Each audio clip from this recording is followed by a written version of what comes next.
지난주에 저희가 원래 12장까지 다 이렇게 맞춰야 되는데 12장까지 다 설명을 못 드렸죠. 그 스데반 집사님이 순교하신 이후에 교회가 핍박을 받고 교회가 흩어지면서 사마리아로 유대 전 지역으로, 그리고 이제 그 이스라엘을 지나서 다른 곳으로 복음이 확산되고, 또 그 과정에서 스데반의 죽음과 함께 이렇게 오버랩 되어서 사울이라고 하는 청년이 등장하고, 그가 다메섹에 가다가 예수님을 만나고, 그러면서 이제 이방인을 위해서 주님이 택하신 사도행전을 보면 참 재미있는 것은 그 가룟 유다가 스스로 목매어 죽었잖아요, 그렇죠? 그래서 12사도 중에 한 사람이 빠졌는데, 나중에 나머지 제자들과 다른 성도들이 모여서 한 사람을 제비 뽑아서 세워요, 그렇죠? 꼭 12명을 채워야 되는지 그건 잘 모르겠는데, 그냥 12명이 다니다가 한 사람이 없으니까 허전했는지 하여튼 자기들이 제비를 뽑아서 세워요. 그 사람의 이름이 마띠아죠, 그렇죠? 근데 그 이후로 마띠아에 대한 말씀이 전혀 없죠. 기록이 전혀 없어요. 그러니까 제자들은 마띠아를 세웠어요. 근데 사도행전을 보면 오히려 주님이 택하셔서 한 사람의 사도를 세우셨는데, 그게 누구예요? 사도 바울이죠. 그래서 사람들은 마띠아를 뽑았는데 그 마띠아에 대한 말씀은 전혀 없고, 오히려 예수 믿는 사람들을 핍박하는데 앞장서던 바울을 주님은 택하셨고, 그로 이방인을 위한 사도가 되게 하셨어요. 그렇게 바울이 등장하는 것까지 우리가 살펴보았고, 12장에서 제가 말씀을 못 드린 부분 중에 하나는 이제 야고보가 순교하고 베드로가 옥에 갇혔다가 풀려나는 사건이 기록되어져 있어요. 그러니까 야고보는 붙잡혀서 어떻게 됐다고요? 순교했어요. 죽었어요. 베드로는요, 붙잡혔다가 성도들이 기도하는 중에 그가 풀려났어요. 그렇죠? 불공평하지 않습니까? 아니, 누구는 살려주시고 누구는 안 살려주시고, 주님이 이러시면 안 되는 거 아닌가요? 아니 살려주실 거면 다 살려주시든지, 순교해야 되나 보다. 그러면 베드로도 순교해야죠. 왜 베드로는 좀 필요하고 야고보는 별로 안 필요하셨나요? 주님이? 오늘 우리가 말씀도 살펴보았지만, 우리가 사나 죽으나 주님의 것이라. 사는 것도 주님을 위해서, 죽는 것도 주님을 위해서. 놀라운 것은 성경이 기록된 그 헬라어에 마르티오라고 하는 단어가 기록되어져 있는데, 복음을 증거하다, 복음을 전하다 할 때 이 단어가 기록되어져 있어요. 그런데 주의 사도가 순교하다 할 때도 동일한 단어가 기록되어져 있어요. 그러니까 성경을 기록할 때, 그 헬라어로 성경을 기록할 때 그때의 이 한 단어는 순교하다라는 단어와 함께 믿음을 증거하다, 복음을 전하다 하는 의미가 이 사람들에게는 동일하게 이해되었다는 거죠.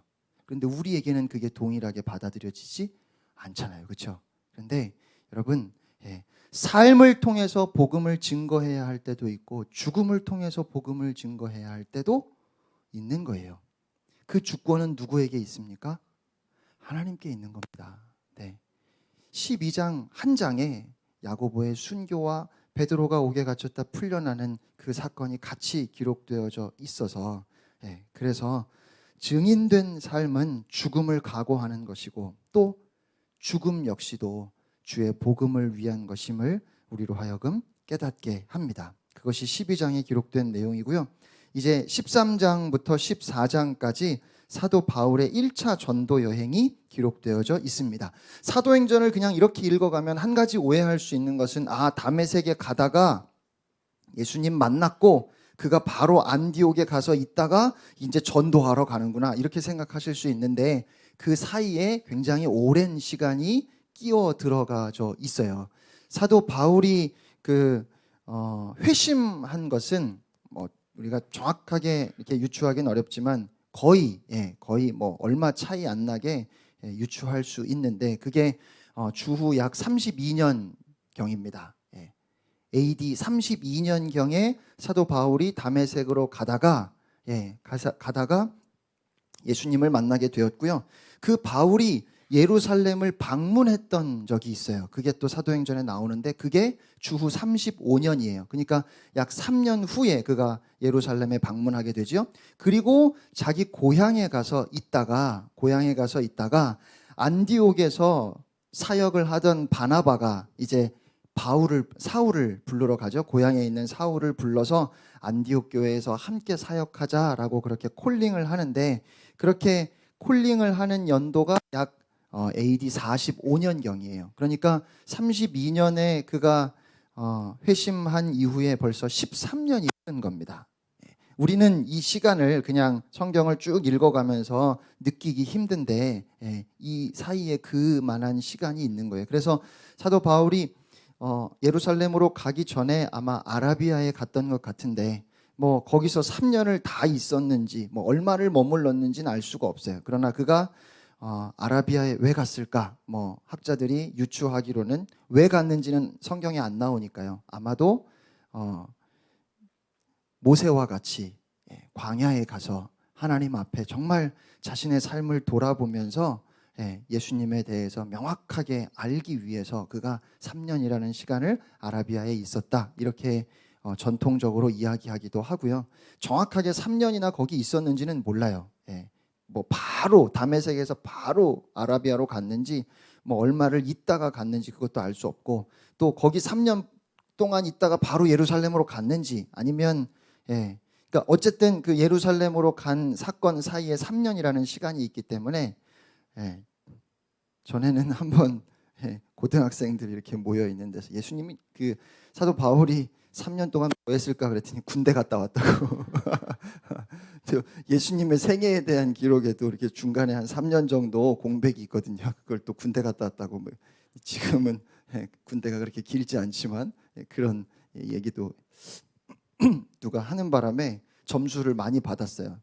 위트 있는 대답이라고. 그래서 아무튼 그런 시간들이 있었고 그 후에 그가 고향으로 돌아와서도 약 10년의 시간이 있었어요. 나중에 서신서를 통해서 사도 바울이 밝히는 것은 그런 시간들을 통해서 하나님께서 그에게 계시를 주셨고 그가 구약 성경에서부터 예수 그리스도의 탄생과 그리스도의 사역과 그리스도의 그 의미, 그 복음을 가슴 절절히 뼈저리게 느끼고 경험하고 체험할 수 있었던 그런 시간이라는 거예요. 그렇게 10년이 넘는 오랜 시간 동안 사도 바울이 준비되었어요. 그리고 이제 전도 여행을 떠나는 겁니다. 그걸 여러분이 명확하게 이해를 하셔야 돼요. 13장 1절로 3절까지 말씀 우리 함께 읽겠습니다. 시작. 안디옥 교회에 선지자들과 교사들이 있으니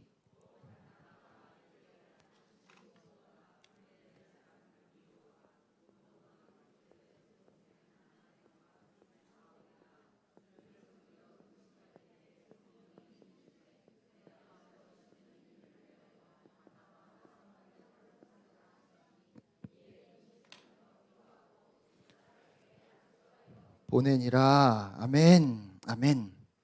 안디옥 교회에 선지자들과 교사들이 있었는데 이름을 보면 바나바, 니게르라곤, 시므온, 구레네 사람 루기오, 분봉왕 헤롯의 맏동생 마나엔과 및 사울이라.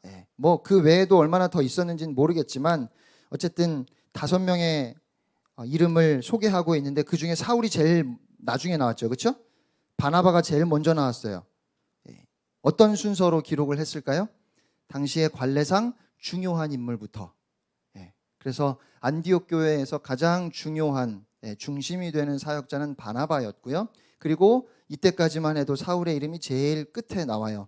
금식할 때에 주를 섬겨 금식할 때에 금식하면서 지금 뭘 했을까요? 주를 섬겨 금식했다고 성경이 그렇게 말하는데 그 뒤에 성령이 이르시되 내가 불러 시키는 일을 위하여 바나바와 바울을 따로 세우라. 그러면 이들이 뭘 기도했을까요?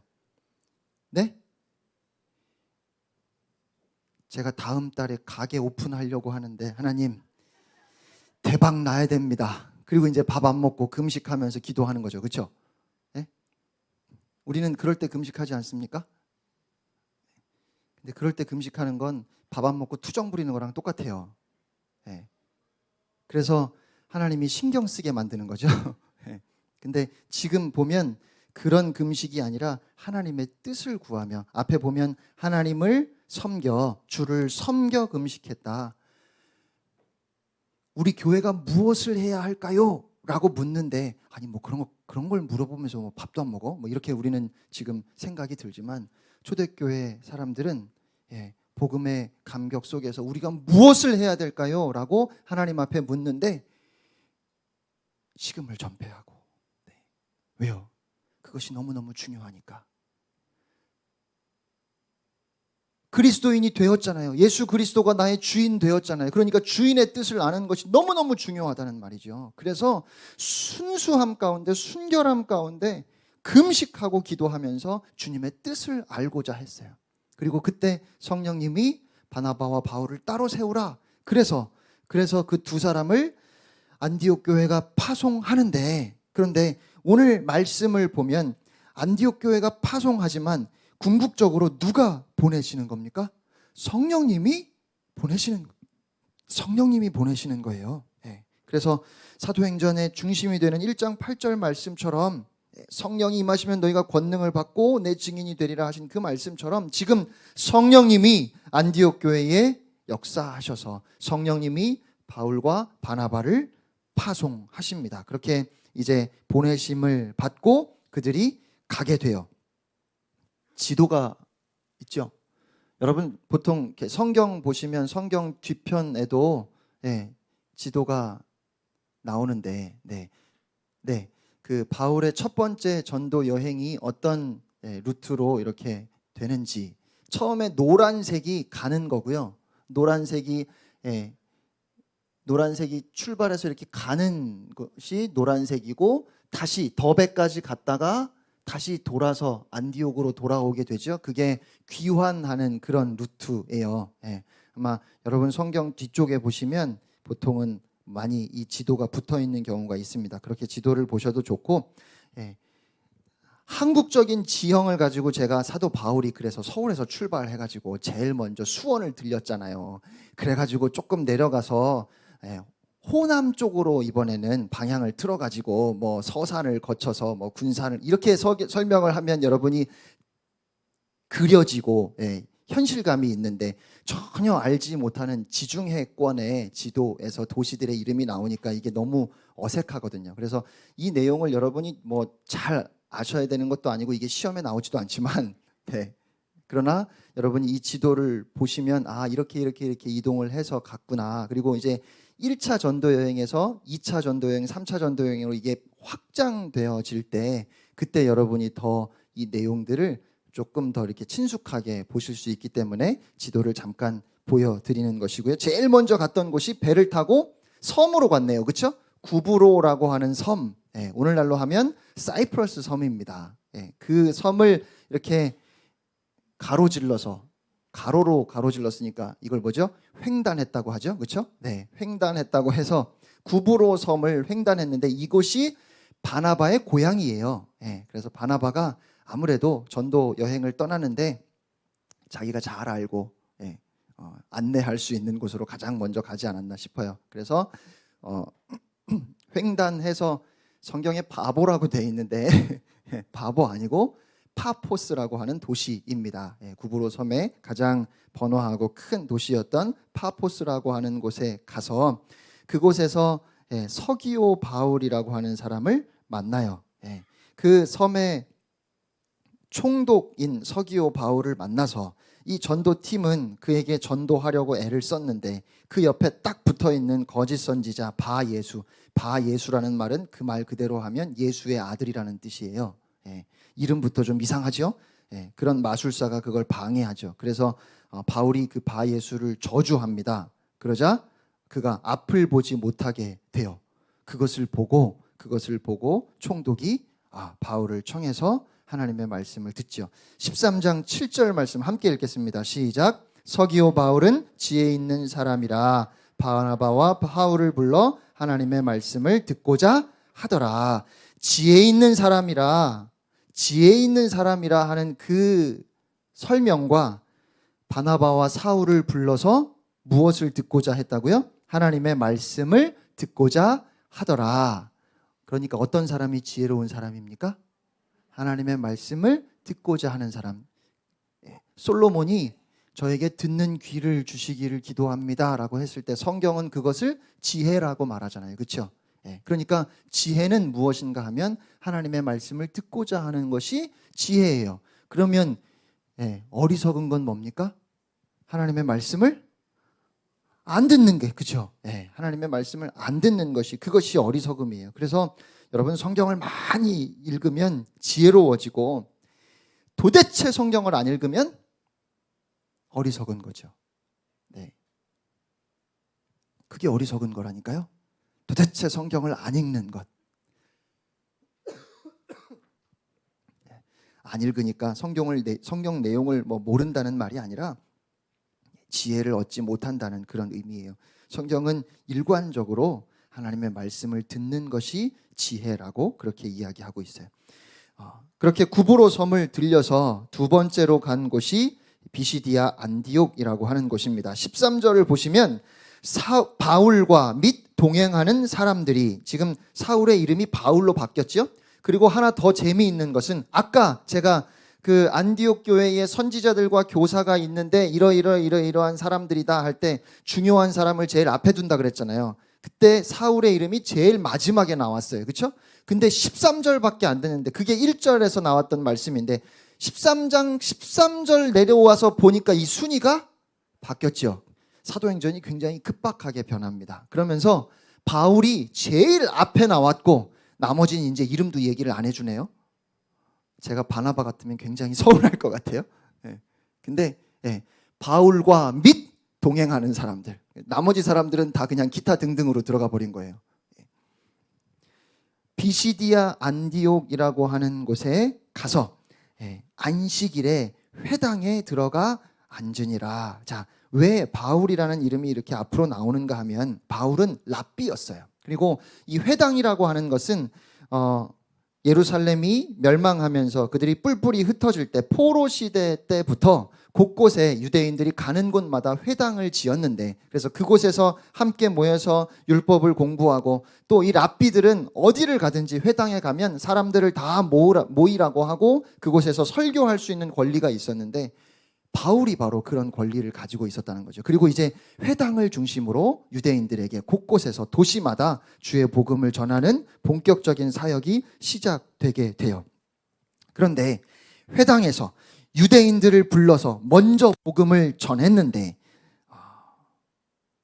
그 복음을 가장 먼저 받아들여야 할, 가장 적극적으로 받아들여야 할 이스라엘 백성들은 그 복음을 거부하고 유대인들은 그 복음을 받아들이려고 하지 않고 오히려 누가? 이방인들이 그 복음을 받아들이는 역사를 보게 되죠. 47절 48절 13장 47절 48절 함께 읽겠습니다. 시작. 주께서 이같이 우리에게 명하시되 내가 너를 이방의 빛으로 삼아 너로 땅끝까지 구원하게 하리라 하셨느니라 하니 이방인들이 듣고 기뻐하여 하나님의 말씀을 찬송하며 영생을 주시기로 작정된 자는 다 믿더라. 아멘. 예수님도 포도원 품꾼의 비유나 임금이 혼인잔치를 베푸는 비유를 통해서 유대인들은 복음을 거부하고 이방인들에게 그 복음이 받아들여지고 확산되어지는 것에 대해서 말씀하셨는데 오히려 유대인들은 지역 사람들을 선동해서 바울과 바나바를 그곳에서 쫓아냅니다. 그래서 결국은 그들이 어디로 가요? 14장에 넘어가면 이고니온이라고 하는 도시로 가요. 14장 1절 말씀 함께 읽겠습니다. 시작. 이에 이고니온에서 두 사도가 함께 유대인의 회당에 들어가 말하니 유대와 헬라의 허다한 무리가 믿더라. 이고니온에 도착해서도 가장 먼저 회당에 들어가서 복음을 전하지요. 많은 사람들이 복음을 받아들였지만 그곳에서도 복음을 받아들이지 않는 유대인들이 이방인을 선동해서 바울과 바나바를 돌로 치려고 했고, 그래서 바울과 바나바가 이고니온을 떠나서 루스드라로 향해 가요. 자, 여기서 한 가지, 여러분, 힘들고 어려운 상황들 가운데서 어떻게 해야 됩니까? 어떤 문제가 있을 때 어떻게 해야 되는 겁니까? 정면 돌파, 그냥 머리로 들이받아가지고 꿋꿋하게 버티면서 무조건 직진 이렇게 나가야 될까요? 아니면 어떤 문제가 있으면 좀 피하고 다른 곳으로 가도 될까요? 네? 무조건 피해야 돼요? 어려운 일을 만나면 무조건 피해야 돼요? 무조건 그냥 들이받을까요? 피할 수도 있고 돌파할 수도 있죠. 그렇죠? 그러면 바울이 지금 바나바와 함께 전도 여행을 하는 중에 이고니온에서는 피해서 루스드라와 더베로 가잖아요. 그렇죠? 환란을 피해서 갔잖아요. 또 그러면 바울은 항상 어떤 환란이 있으면 다 피해서 갔나요? 그가 예루살렘으로 올라갈 때 성령이 감동하셔서 네가 예루살렘으로 가면 환난과 핍박이 기다린다. 많은 제자들을 통해서 여러 사람들을 통해서 말씀하시는데 바울이 그래서 예루살렘으로 안 갔나요? 갔잖아요. 왜 언제는 가고 언제는 피하는 겁니까? 피할 땐 피해야 되고 갈 땐 가야죠. 그렇죠? 그러면 그걸 어떻게 알 수 있을까요? 무엇을 위해서 가는 겁니까? 무엇을 위해서 피하는 겁니까? 복음을 위해서. 그러니까 여러분 무엇을 위해서 이렇게 하는지를 보면 알 수 있어요. 우리가 오늘 오전에 살펴보았던 것처럼 이제는 뭐 나의 안위를 위해서, 나의 성공을 위해서가 아니라 주를 위해서. 근데 이게 주를 위해서라고 하는 게 굉장히 어렵잖아요. 그렇죠? 안 믿는 사람들 같으면 몰라도 믿는 사람들 중에서 대놓고 난 이거 나를 위해서 했는데 이렇게 말하는 경우는 거의 없어요. 그렇죠? 그러면 싸움이 있으면 안 되는데 싸우잖아요. 근데 이쪽도 주를 위해서, 이쪽도 주를 위해서. 이게 참 어려운 거예요. 그렇죠?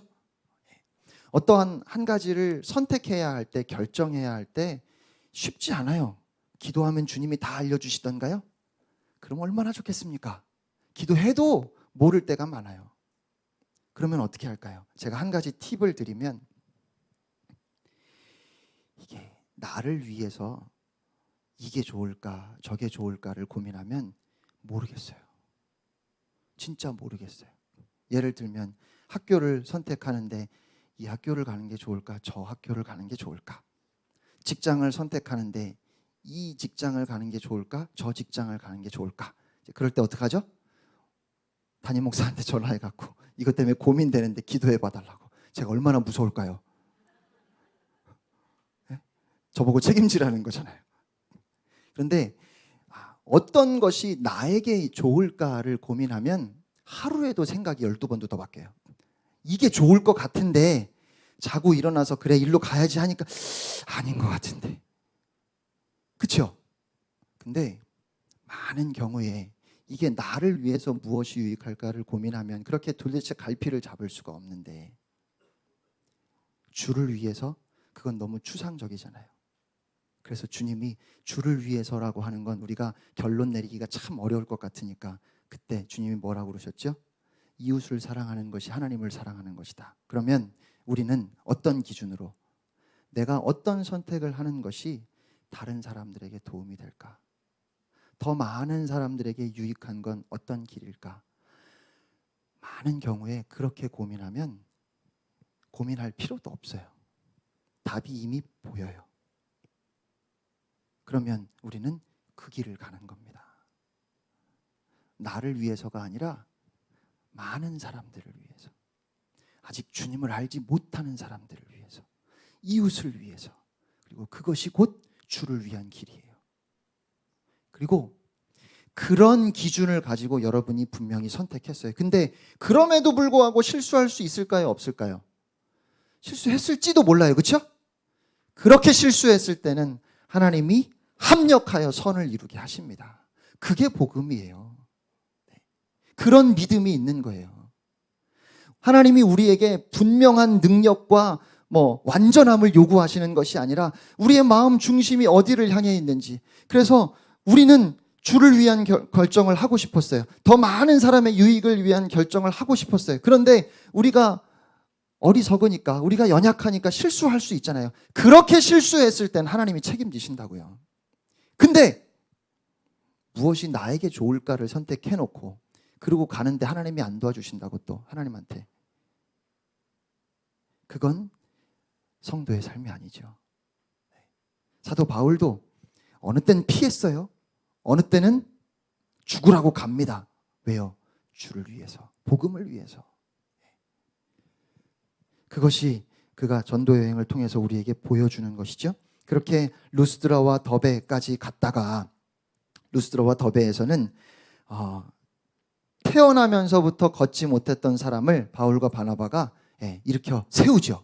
그랬더니 사람들이 우리 도시에 신이 왔다고 그러면서 바울과 바나바 앞에 제물을 가지고 와서 바울과 바나바 앞에 절하려고 하니까, 그러니까 그들을 말리면서 그들에게 전하는 내용이 14장 15절이죠. 함께 읽겠습니다. 시작.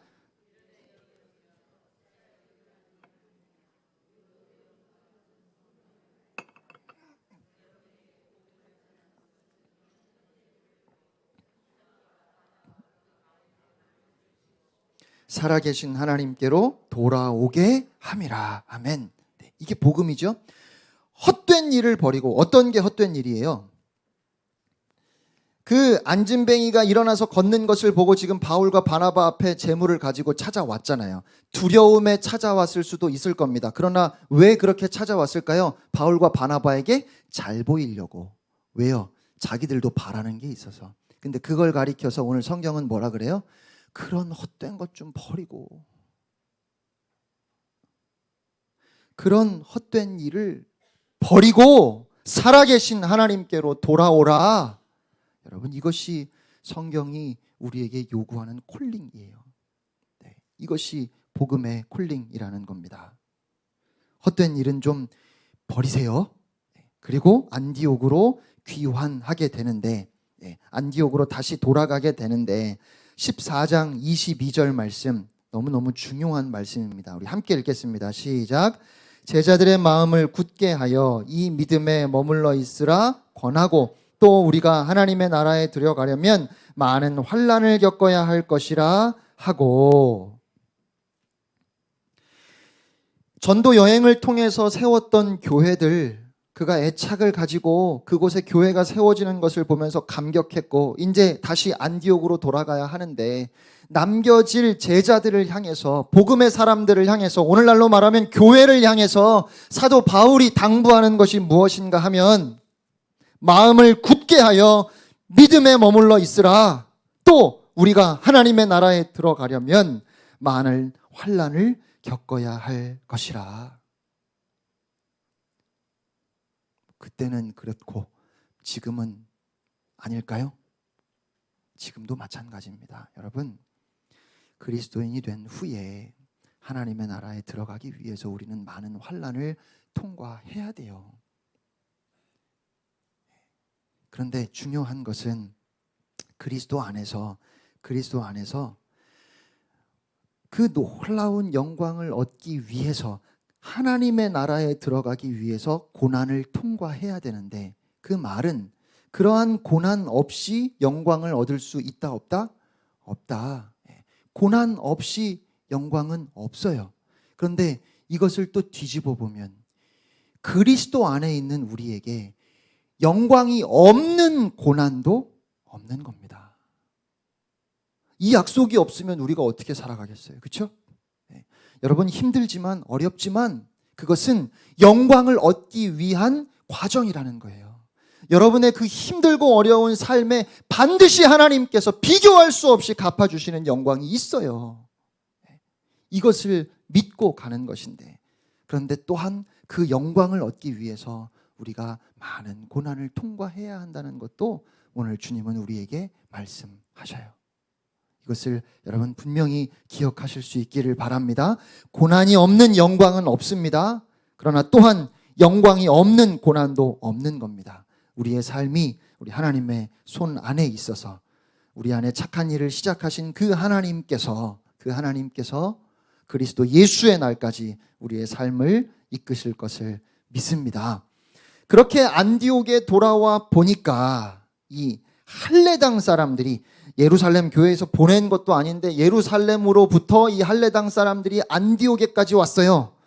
지금으로 말하면 저 밑에 부산에서부터 한반도를 다 거쳐서 북경까지 가는 거리라고 해요. 안디옥에서 예루살렘까지 가려면.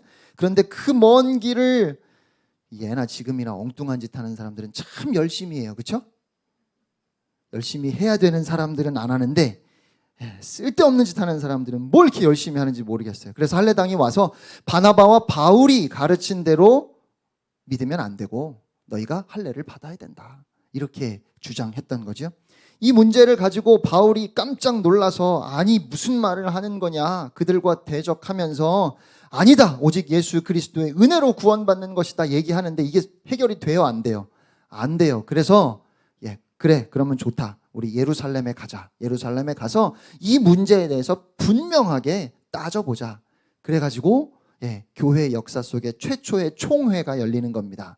모든 기독교 지도자들이 한자리에 모여서 예루살렘에 모여서 최초로 예루살렘 공의회를 열게 되는데 그곳에서 15장 8절로 11절 말씀 아주 중요한 결론을 내리죠. 함께 읽겠습니다. 시작. 또 마음을 아시는 하나님이 우리에게와 같이 그들에게도 성령을 주어 증언하시고 믿음으로 그들의 마음을 깨끗이 하사 그들이나 우리나 차별하지 아니하셨느니라. 그런데 지금 너희가 어찌하여 하나님을 시험하여 우리 조상과 우리도 능히 매지 못하던 멍에를 제자들의 목에 두려느냐. 그러나 우리는 그들이 우리와 동일하게 주 예수의 은혜로 구원받는 줄 믿노라 하니라. 아멘. 네, 아멘.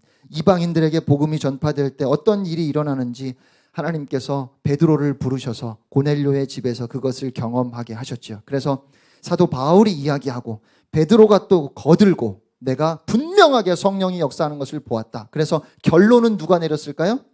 예수님의 동생 야고보가 당시 초대교회의 지도자였죠. 야고보서를 기록한 그 야고보가 결론을 내리기를 우리가 그들을 괴롭게 하지 말자. 오직 구원은 무엇으로? 믿음으로. 오직 구원은 하나님의 은혜로. 여러분 세례 그러면 안 받아도 되는 겁니까? 네? 세례 받아야죠. 여러분 구약 시대에 하나님의 백성으로서의 표로 하나님이 할례를 명하셨잖아요. 그렇죠? 그런데 이것이 할례가 이제는 세례로 바뀌었어요. 그래서 신약 성경에 와서 보면 너희가 세례를 받고 그리스도를 주로 믿으라. 회개하고 세례를 받으라. 그렇게 명하셨어요. 그렇죠? 그래서 우리가 세례를 받는 겁니다. 세례는 아주 중요해요. 그리스도인이 되었다고 온 세상을 향해서 선포하는 것이며 내가 이제는 죽었고 예수로 삽니다라는 신앙 고백인 거예요. 그러나 그렇게 중요한 세례도 구원을 받기 위한 조건으로 이야기하면 틀린 거예요. 세례 받아야 구원받지 이렇게 얘기하면 틀린 거라고요.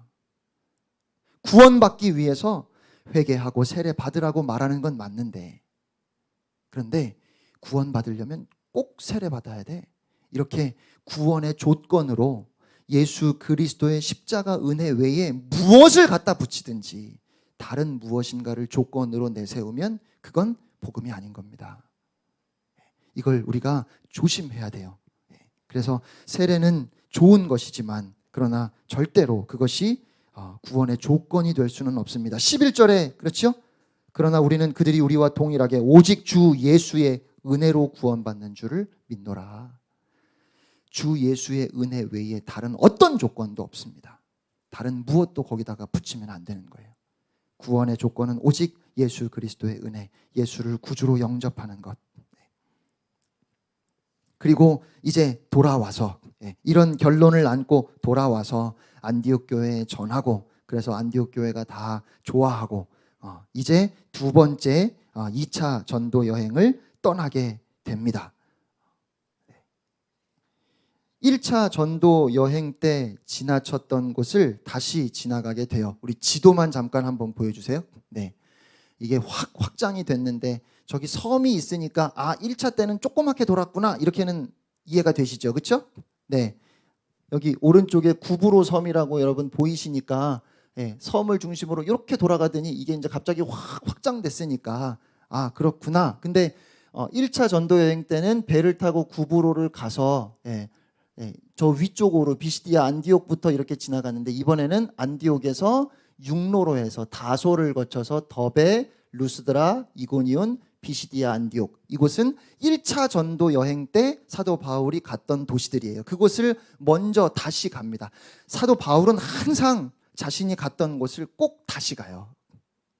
다시 가서 꼭 확인해요. 또 그렇게 가지 못하면 어떡하죠? 편지를 써요. 또 한번 그냥 복음 전했으니까 끝, 이게 아니라 계속해서 다시 확인하고, 이때는 반드시 다시 가야 할 이유가 있었어요. 왜요?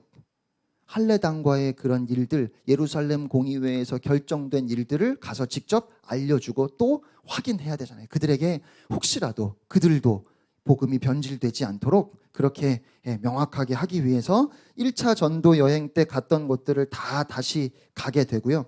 그리고 사도 바울이 처음에 계획했던 곳은 어디로 가는 것이었을까요? 에베소로 가려고 그랬어요.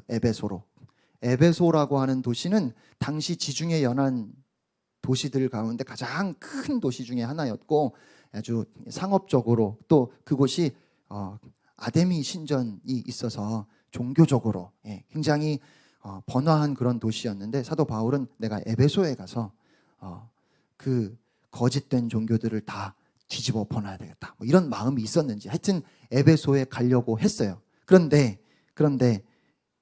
우리 16장 6절 7절 함께 읽겠습니다. 시작. 성령이 아시아에서 말씀을 전하지 못하게 하시거늘 그들이 부르기아와 갈라디아 땅으로 다녀가 무시아 앞에 이르러 비두니아로 가고자 애쓰되 예수의 영이 허락하지 아니하시는지라. 아멘. 그래서 여러분, 누가 제가 어떤 책을 보니까 그리스도인의 삶은 자동문이다 이렇게 써놨더라고요. 무슨 뜻일까요?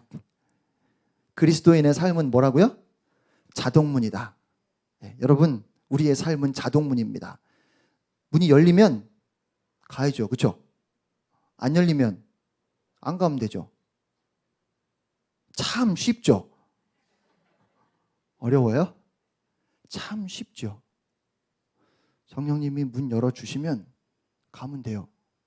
문이 안 열렸네? 그러면 안 가면 돼요. 에베소로 가려고 그랬는데 뭐 바울이 거기 가서 장사하려고 그랬습니까? 뭐 하려고 그랬어요? 복음 전하려고 했잖아요. 그렇죠? 근데 그럼에도 불구하고 복음 전하는 일에 있어서도 성령님이 이리 가라 하시면 이리 가는 거죠. 저리 가라 하시면 가는 거고, 또 이쪽 가려고 그랬는데 거기 아닌데 문이 안 열리면 그럼 안 가면 되는 거예요. 참 쉽잖아요. 그렇죠? 근데 이걸 억지로 뭘 어떻게 하려고 하니까, 열리지 않는 문을 어떻게 좀 열어보려고 하니까, 열렸는데 안 가고 서갖고 닫히라고 하니까, 자동문은 사람이 앞에 서 있으면 계속 열리잖아요.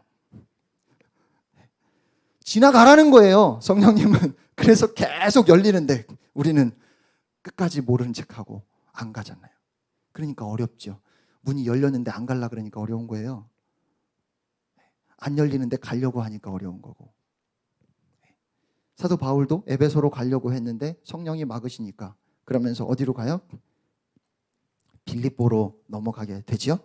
그래서 빌립보로 넘어가서 그곳에서 루디아라고 하는 아주 귀한 동역자를 만나게 되고, 그리고 데살로니가, 베레아, 아덴을 거쳐서 고린도라고 하는 도시에 가서 가장 오래 있었어요.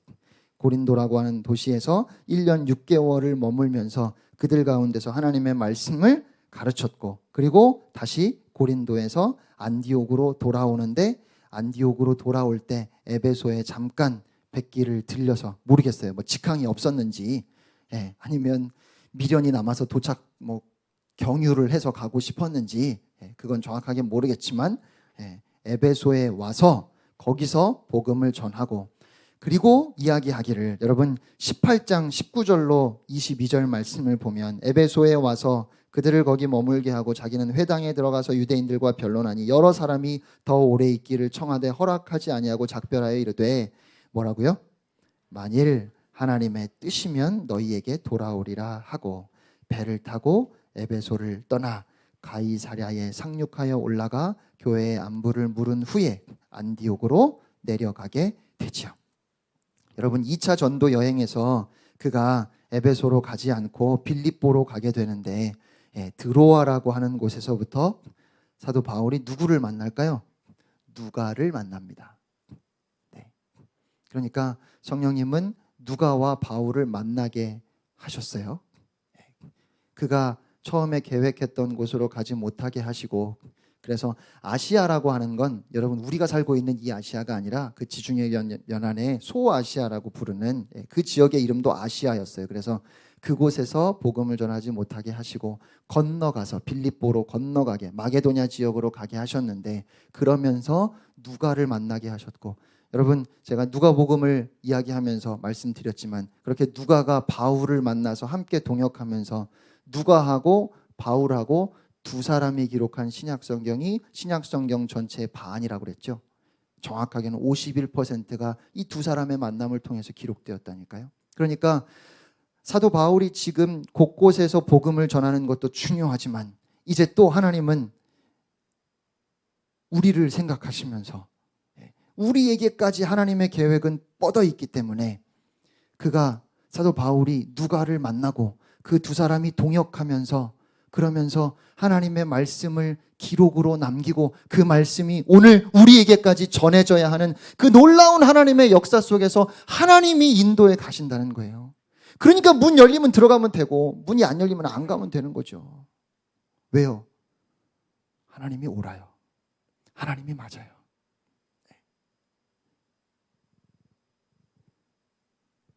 미국에서 청년 목회할 때 그게 구호였어요. 우리 청년회의 한동안 구호가 He's right. 우리가 아무리 이해할 수 없어도 하나님이 옳아. 하나님이 옳아. 하나님이 말씀하시면 그게 옳아. 우리 그런 믿음으로 한번 살아보자. 그래서 맨날 만나면 He's right. 일주일 동안 삶을 나누면서 이런 일도 있고 저런 일도 있었는데 결론이 뭐예요? He's right. 하나님이 옳으셔요. 하나님이 선하시고 실수가 없으시고 인자하신 하나님이 우리의 걸음을 인도하시는데 그 하나님의 인도하심을 쫓아가는 우리들, 그러니 행복할 수밖에 없는 거죠. 때로는 힘들고 어려운 일들을 만나지만 그럼에도 불구하고 우리가 오늘도 고백할 수 있는 것은 하나님이 옳습니다. 하나님은 바울의 길을 막으셨고 그로 하여금 마게도냐로 건너가게 하셨는데 그 일을 통해서 누가와 사도 바울의 사역을 통해서 오늘 신약 성경의 이 놀라운 말씀들을 우리에게까지 전해주셨습니다. 하나님은 이렇게 놀라운 계획을 가지고 계셨군요. 바울은 이걸 몰랐거든요. 그런데 바울은 성령님이 허락하지 않으시면 안 가고 성령님이 이리 가라 하시면 갔어요. 그러니까 그랬더니 그 결과가 오늘 이렇게 아름다운 주의 말씀으로 우리에게까지 전해준 줄 믿습니다. 2차 전도 여행의 도시들을 제가 그냥 이렇게 훑고 넘어가는 이유는 이제 데살로니가 전서, 또 갈라디아서, 그리고 고린도 전후서, 이런 서신서들을 통해서 이 도시들에 대해서 우리가 자세히 살펴볼 것이기 때문에 다음 주부터는 또 사도 바울이 기록했던 서신서들을 통해서 이 도시들을 그대로 볼 것이기 때문에 그 과정은 제가 그냥 2차 전도 여행의 과정은 건너 뛰었습니다. 다음 주에 아마도 가장 먼저 기록되지 않았을까 싶은 데살로니가 전후서 말씀과 또 갈라디아서, 어디까지 갈 수 있을지 모르겠지만 바울의 서신서들을 함께 살펴볼 수 있도록 하겠습니다. 기도하겠습니다.